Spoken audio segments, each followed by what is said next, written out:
ಎಲ್ಲರಿಗೂ ನಮಸ್ಕಾರ. ನಾನು ಬಿಂದು ಅವಧಾನಿ. ವೇದವ್ಯಾಸ ವಿರಚಿತ ವ್ಯಾಸ ಮಹಾಭಾರತದಲ್ಲಿ ಬರುವಂತಹ ವಿಚಿತ್ರವಾದಂತಹ ಕಥೆ ಇದು. ಯವನಾಶ್ವ ಎಂಬ ರಾಜನಿಗೆ ಮಕ್ಕಳಿರುವುದಿಲ್ಲ.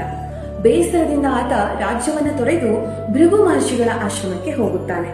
ವಿಷಯವನ್ನ ತಿಳಿದಂತಹ ಭೃಗು ಮಹರ್ಷಿಯ ಮಗ ಭಾರ್ಗವ ರಾಜನಿಗೆ ಸಂತಾನ ಪ್ರಾಪ್ತಿಗಾಗಿ ಯಜ್ಞವೊಂದನ್ನ ಮಾಡಿರುತ್ತಾನೆ.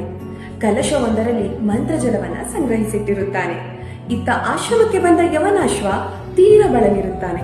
ಅಲ್ಲಿಯೇ ಕಮಂಡಲುವಿನಲ್ಲಿದ್ದಂತಹ ಮಂತ್ರೋದಕವನ್ನ ಕುಡಿದು ಬಿಡುತ್ತಾನೆ. ಇತ್ತ ಭಾರ್ಗವ ಮುನಿಗೆ ಎಚ್ಚರವಾಗುತ್ತದೆ.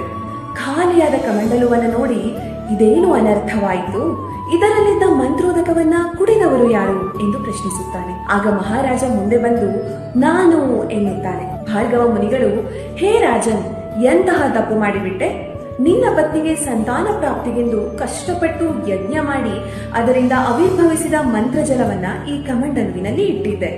ನೀನು ಕುಡಿದ ಕಾರಣ ನಿನ್ನ ಉದರದಲ್ಲಿ ಪುತ್ರನೊಬ್ಬನ ಜನನವಾಗುತ್ತದೆ ಎನ್ನುತ್ತಾನೆ. ಈ ಮಾತಿಗೆ ರಾಜ ತುಂಬಾ ಗಾಬರಿಯಾಗುತ್ತಾನೆ. ಮುನಿಯ ಮಾತಿನಂತೆ ಯವನಾಶ್ವನ ಉದರದಲ್ಲಿ ಸುಂದರ ಸುಪುಷ್ಟ ತೇಜೋವಂತ ಪುತ್ರನೊಬ್ಬನ ಜನನವಾಗುತ್ತದೆ. ಪುರುಷ ಗರ್ಭದಲ್ಲಿ ಜನಿಸಿದ ಮಗುವನ್ನು ನೋಡಲು ಇಂದ್ರನು ಧಾವಿಸುತ್ತಾನೆ. ಆಗ ಇಂದ್ರನು, ಇವನು ನನ್ನನ್ನು ಪಾನ ಮಾಡುವವನು, ಮಾಂ ಧಾನ್ಯತಿ ಎಂದು ಹೇಳಿ ತನ್ನ ತೋರು ಬೆರಳನ್ನ ಮಗುವಿನ ಬಾಯಲ್ಲಿಟ್ಟನು.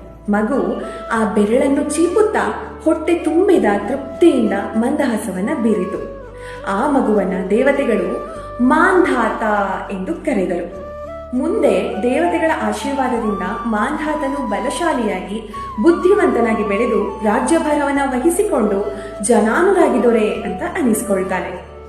ಹೇಗಿತ್ತು ಪುರುಷ ಗರ್ಭದಲ್ಲಿ ಜನಿಸಿದಂತಹ ಮಾಂಧಾತನ ಕಥೆ? ಕಮೆಂಟ್ ನಲ್ಲಿ ತಿಳಿಸಿ.